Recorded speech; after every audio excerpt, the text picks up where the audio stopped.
You're listening to the Full Circle Music Show, the why of the music biz.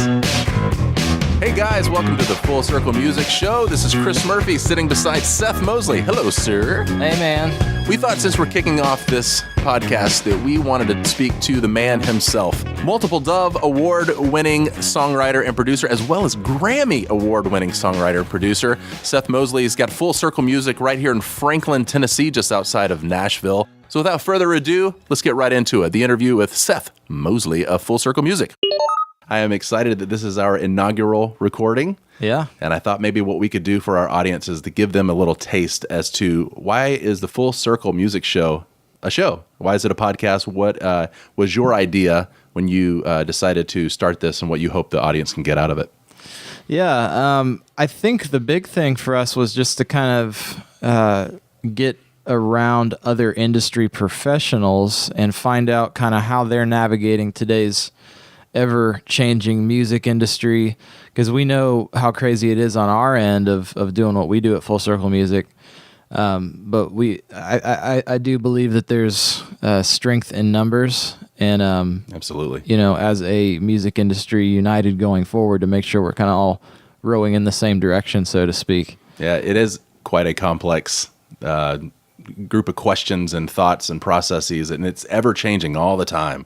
Yeah. Regardless of what industry or genre that you produce or you write for, or that you are a fan of. Yeah. That it's constantly changing out there from a business perspective. What are some of the changes that you've seen in the years that you've been producing and songwriting, as well as being an artist? Sure. Well, yeah, I started out as an artist. That was my kind of entry into the music business. I toured for about 3 years, pretty full time. We were doing anywhere from 100 to 150 shows a year.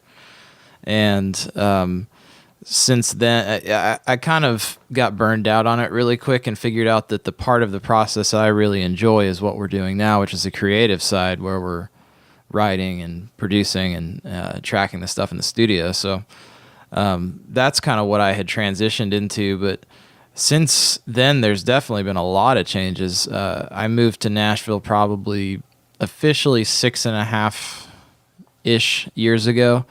And so even 2009, 2008, something like that? Yeah, about 2008, 2009, okay. Exactly. So right as the market was kind of tanking and everything. So I came in at a very interesting time, and we hear a lot of doom and gloom, surrounding the music industry with sales and streaming and Spotify, Pandora, all that stuff, and how that affects our income. We can proudly say that as Full Circle Music, that every year since we've been in business has been our best year. Wow.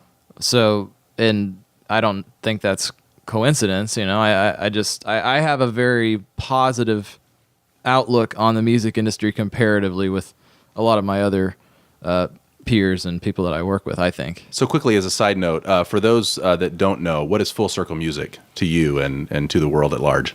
Well, Full Circle Music is a team. It was kind of an effort for me to intentionally come out and say that, yes, this is a team sport. It's not just me. And it really always has been from the beginning, but even more so now. Right now, it's a small team, but we're growing, and hopefully in the next couple of years going to be expanding into having some writers under our roster and some producers, and eventually, if it makes sense and we find the right artist, to be able to even do a joint venture with a label and help kind of develop in that way. So, but again, the key word is the right people. So we've been actually, probably going on the slow side just to make sure that who is in our team is the right people. Right now, it's me and X O'Connor is my co-producer, engineer, mixer. He does, a good chunk of everything. And then we've got another guy named Jericho Scroggins. Yes, Jericho Scroggins. That is the name. And he's running the ship. So it's a lean, mean machine. And then we have 5 or 6 other guys who kind of do editing stuff for us at any given moment as well. So, well, for a small team, you've got a lot of hardware on the wall. Well, so that's I think that's probably a good thing then. The hardware per person ratio, it has been good so far. So, well, kind of building on that, you said that every year that you guys have been doing what you're doing, that it's been growing. What do you attribute that to when everybody else, or it seems like a lot of people out there are talking about that doom and gloom that you mentioned earlier? I mean, I think it's the focus on two things. Number one is, I mean, and this is cliche because especially in Nashville, our focus is the song. Yeah. Everything comes back to songwriting. And that's the starting point. Production, that's not to say production isn't as important. It is. But if you don't have anything if you don't have a good song at the beginning. So I think that's been more of my strength.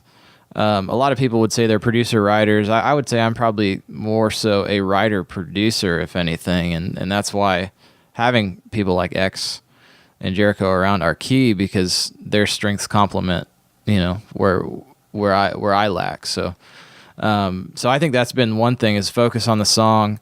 And the second thing is just the fact that it's just our why behind why we do what we do is we're here to serve.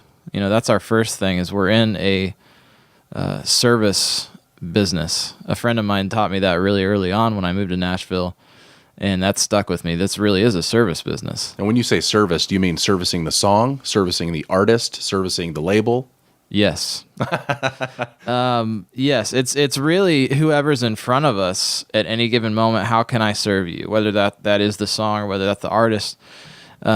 The fact is that we are just here to enable and help facilitate artists to pursue their dreams and their careers. So any way that we can add value to what somebody's doing, that's kind of our mantra. We're always here to serve first. We're not coming into a room with any sense of ego or trying, what can we get out of a situation, but hey, we're here to serve and give and give and give and give. And it seems like it's just been kind of, for lack of a better term, the universe's way of giving back to us. Sure. Just, we come in with that mentality, and it seems to be working okay. Is there a tangible example of that you can think of off the top of your head? And if you need to leave names out, that's fine, but maybe something that kind of really shows that service? Yeah. I would say, honestly, and this wasn't something that some brand new concept that we came up with. It was really more something that I learned by seeing how some other peers and mentors in the business were doing it. Is just the fact of they don't quit until the artist is happy. And that's the same with us. We'll go rounds and rounds and rounds and rounds.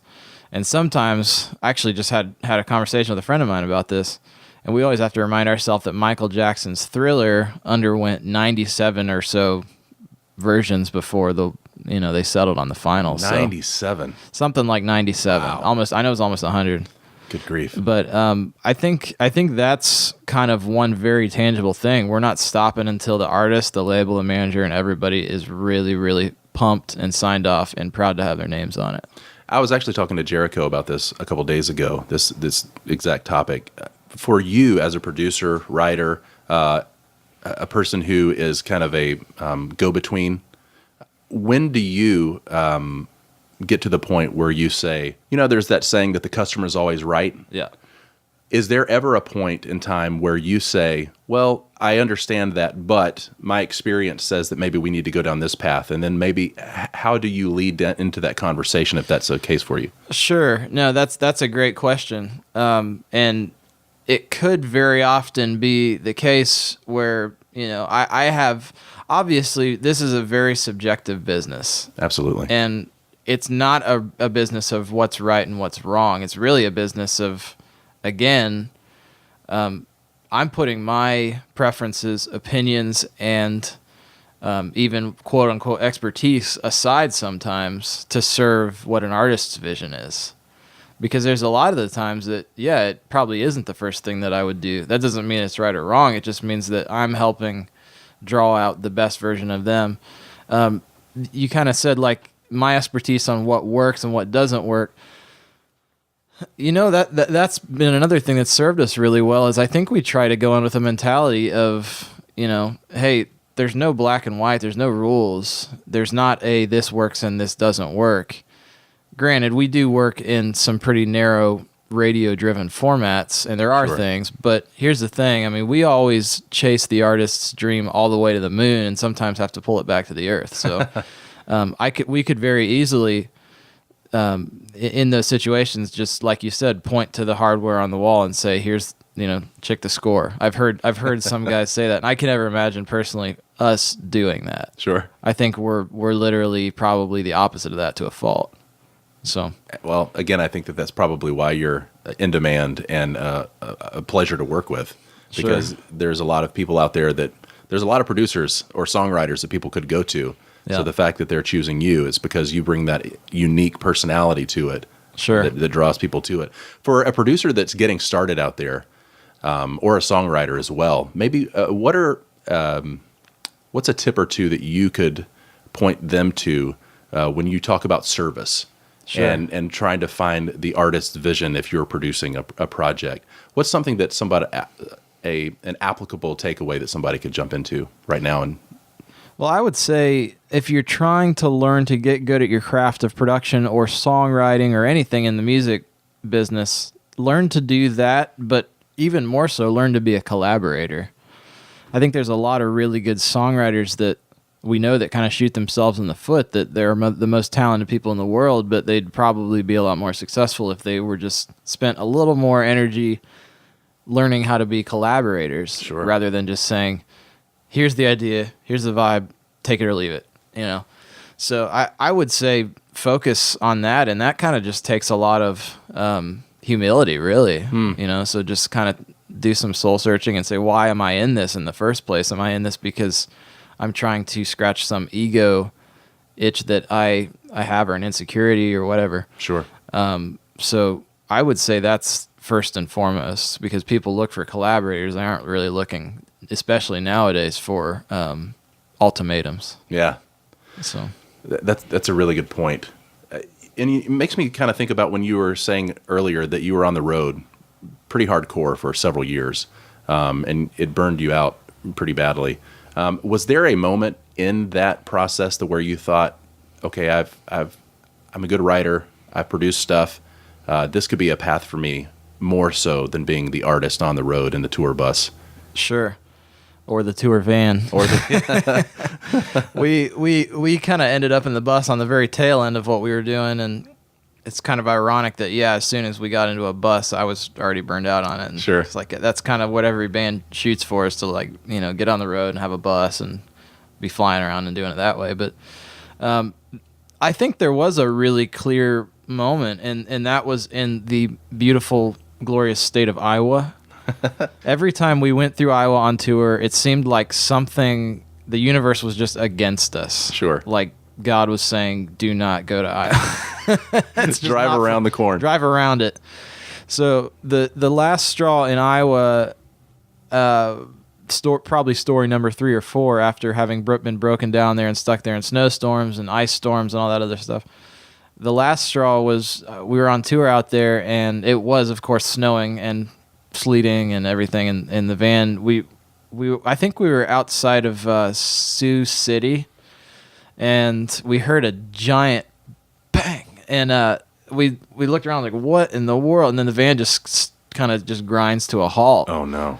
We get out, and it looked like somebody shot a cannonball through the bottom of the like something literally blew up under it. And wow. So it was at that point that we had to call U-Haul, sit there in the cold for 2.5 hours and wait on them to show up, and finally got to the venue. And in order to just even get home from that weekend that we were doing, we had to rent a U-Haul and rent a rental car and drive all night. And the choice was, do we fix the van or do we just dump it and leave it there with the trailer and say hasta la vista, because we owed money on it, and that for me was kind of like, I felt like it was God's way of saying, hey, maybe it's time to start focusing on something else. Sure. So, we never went back for the van or the trailer. Really? Somebody's still there with it. Wow.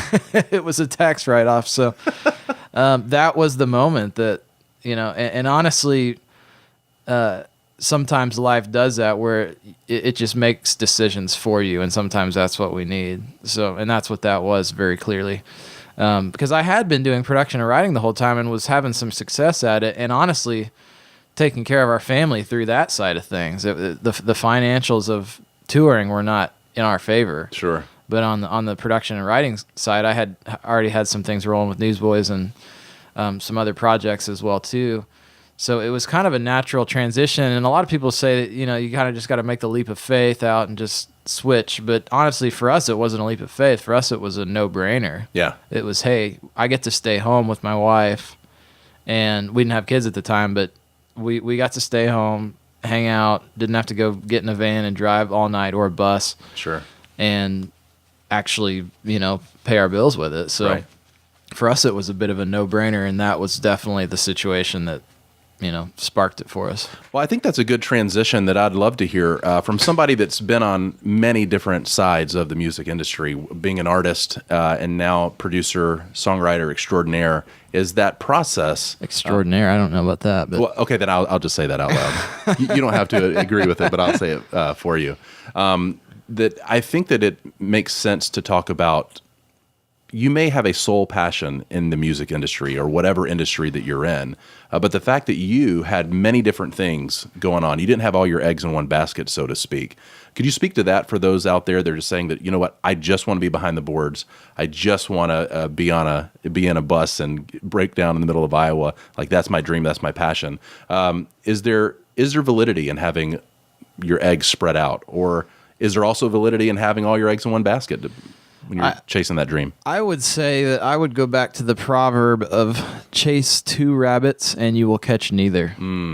I think the moment that we made that decision to get off the road and focus on one thing was like a cannonball. It was like a spark for our career on the production and writing side, because it was like, okay, well, there's no longer conflict of interest. There's no longer making the decision of what do I focus my energy on. I only focus on one thing. Sure. And it's the full circle music side. So I'm a very big believer in being focused on one thing. I think in the financial industry, we hear a lot about diversify. Sure. And that is true once you've achieved some success, to protect what you have. Right. When you're in the beginning stages and growing, it's really put all of your eggs in one basket and watch that basket really carefully. That's what I'm kind of leaning towards. Yeah, that makes sense. So watch that basket carefully, and then when you get to the point where that's on autopilot, or that it's running itself, whatever it is, then maybe you can move on to something else. But yeah, and even then, I don't know that there is ever truly an autopilot. I think there's some degree of, we can maybe take some time off and stuff will still happen and whatnot. But I think no matter what the case is, if you're focusing on one thing, that means it's one thing that you're not focusing on. You're taking away from the other side of things. So honestly, there's always going to be a little bit of trade-off there. So right. I think, honestly, well, there's a really good book, actually, I would recommend it to all the listeners out there. Is Gary Keller's The One Thing. And we recently went through it, and it was really good for me on focus. Absolutely. And that applies to people in music or investing or anything in life, to be honest. I'm very big on focus. That's great. Do you miss it? Do you miss the road? Do you miss being an artist? Not for 1 second. It's good to know. Every time I see a bus drive by or a van or a trailer, I'm just like, oh, thank God I'm not on it. I kind of start sweating for the people inside it. Oh, man. Yeah, you've got some sort of a response, some PTSD or something from being on the road. Well, I'm making it sound really bad, but honestly, I mean, there's a lot of great things, and probably the biggest thing for me was I met my wife through it. So had I not done it, I wouldn't have known her, and we wouldn't be where we are today. So the universe definitely has its way of circling things back around, and it was just part of how God used, and I think He used it honestly to our favor on even what we're doing right now, because we're able to relate with artists in a different way than somebody who's never been on the road. Sure. Is. We have firsthand experience of saying, okay, I know what you're going through. I know how hard you're working every night. I know what it is to play these songs every night and go do the radio tours, because we've done that and we've been there. So it helps us relate in a different way. Other than just that experience of just being in the trenches for years and doing it, and then transitioning to what you're doing now with producing and songwriting, or songwriting and producing. What kind of education did you have behind you when you started? A high school diploma. Okay. And about, let's see, where I grew up in Ohio, we had a thing called post-secondary education where you could take college classes in high school. And I did probably 12 credit hours of that, so that was the extent of my education. Oh, wow, okay. And YouTube really wasn't even a thing now, and that is a big part of education nowadays. You can learn to do anything you want on the internet. So Sure. that really wasn't as much of a thing that was available. People weren't creating these tutorials and videos of how to do stuff. It was really just diving in and watching other people work. And So really, from the music business standpoint, your life experiences was your classroom. Exactly. Yes. But that's not to discount. I would say that's my classroom, but the other part of that is just watching other professionals and, Sure. and what can I learn from them. And that's part of our servant mentality is walking into a room saying, hey, what can I learn? Not what can I teach? It's a lot of people graduating from college nowadays that we find, because we have an internship program and we have some great interns. But we've also sensed a little bit of a mentality, and I don't know, it's just been in the past few years of maybe this entitlement thing, where people think they're going to graduate and get hired as a producer or a songwriter or get a giant publishing deal or whatever it is. That's really not the way it works. You have to kind of come into a room and show that, hey, I'm here to serve and I'm here to add value, and only then do things start kind of opening up for you. Yeah, that makes sense. So I guess a diploma on the wall is great, but if it doesn't have the experience behind it, then it doesn't speak to much. yeah, and the heart behind it to serve. I mean, I think nowadays is so important. You just have to be going into a room. How can I add value? How can I add value? Not what can I get out of this situation. Sure. Well, what would you say to somebody who's sitting in music school right now, or doing a production licensing, or whatever that would look like, that's in the thick of it, that's listening because they want to graduate in a few months and come to Nashville and Sure. be on the Seth Mosley plan? Yeah, no, I mean, me and Jericho have these discussions all the time with our interns of kind of saying, okay, it's really all about why am I doing what I'm doing? Sure. Because we never want to put off the vibe that, hey, don't go to college, you're not going to get anywhere with it. That's not what we're saying at all. It's more so, hey, if you're going to college, how do you use that to further and get closer to where you want to be? Absolutely. And really, it's all what you make of it. It's all what do you put into it? Who are you meeting? Who are you serving? What kind of experiences are you getting out of it? What are you learning? And so I would say, if you really feel strongly that you're using that as something to get closer to where you're going, keep on and finish strong. That's great. Yeah. But I would also say, on a more down to earth, realistic, because we're definitely realists over here, on a realistic note, that don't think that just because you do graduate and get that diploma that it's going to mean that you're going to get hired right away. Sure. Maybe that's 1 in 100 or 1 in 1,000, situations, but you're going to get hired because of who you are and what dynamic you add to a room.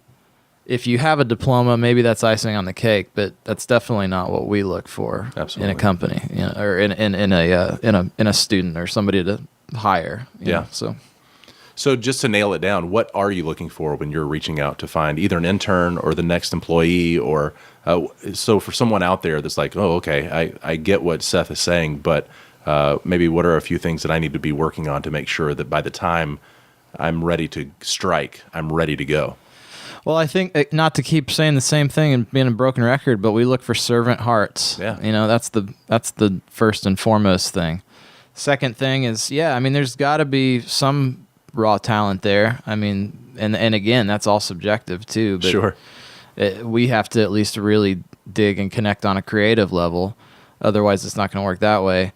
And the third thing would just be work ethic and enthusiasm for it, because it's not a business that really lets you have typical 9 to 5, most weekends off. We try really hard at Full Circle to have a pretty normal semblance of a normal life, Sure. for me and for the guys that work with us, because I think that's important for balance. But That's definitely on the beginning, maybe not the norm. Yeah. It's a little more the exception. So I would say just, you gotta know it's what you want to do and have the work ethic, have the enthusiasm to stay up all night and, grind it out until you get good. 'Cause it really is about that 10,000 hours and putting that in. So, and if even that, I mean, I'm kind of still feeling like, as we cross our 10,000 hour threshold, like, man, I'm still learning every day. And I feel like if you're not, you're just getting further and further behind. Sure. Seth, this was great, man. In one of the opening episodes of this podcast, we both sat down and talked that we wanted to really hear from other industry professionals and their heart and their desire and their expertise. So that could be something that others can grow from. But I'm grateful that you were willing to sit down with us today and kind of give your heart. And I know that you're going to be giving that a lot because you're going to be sitting at the microphone every time. But to hear from you and to see kind of where you've come from and where you're going. And I think the biggest takeaway is the fact that you said, when you walk into a room, you think, how can I serve? Or what can I give, not what can I get, so to speak. Yeah. And I think that's huge. Yeah. And so I appreciate that. But is there anything else you'd like to leave the audience with as we step away here? I mean, I would say, the other big thing is, serve, but it's also, to kind of piggyback on what we were saying earlier, if I could kind of put any title behind it, it's no plan B. I think the people who have a fallback plan are going to do that fallback plan. Absolutely. And at some point, you got a wife and kids, and you got to do what's responsible for them. But especially when you're on the front end, and if you're single or young or married or whatever, you just kind of grind it out and figure out how to make it work. Because sure. I think another friend of mine who's in the industry, who's been in it for a long time, that was his advice in his panel to a bunch of Belmont, probably 200 Belmont songwriting students. He had them raise their hand and say, hey, who has a plan B? Probably 75% of the room put their hands up. And he said, okay, get out now. And he wasn't saying that to be mean. He was just saying, hey, that's the reality. Wow. If you have a plan B, you're going to do the plan B. Yeah, sure. Honestly, I didn't know growing up or in high school what else besides music I would do. It was just the only thing that I felt like I knew how to do, and right. The only thing that drove me and gave me happiness and satisfaction. Obviously, as life progresses, you kind of develop those things. But honestly, not having a plan B is the best thing in the world for you, because you're going to figure out how to make it work, because you have to. That's great. Seth, thank you so much, man. I really appreciate it. Yeah. Hey, we hope you've enjoyed this episode, and will join us again soon on the Full Circle Music Show, the why of the music biz. Check us out at fullcirclemusic.org/podcast.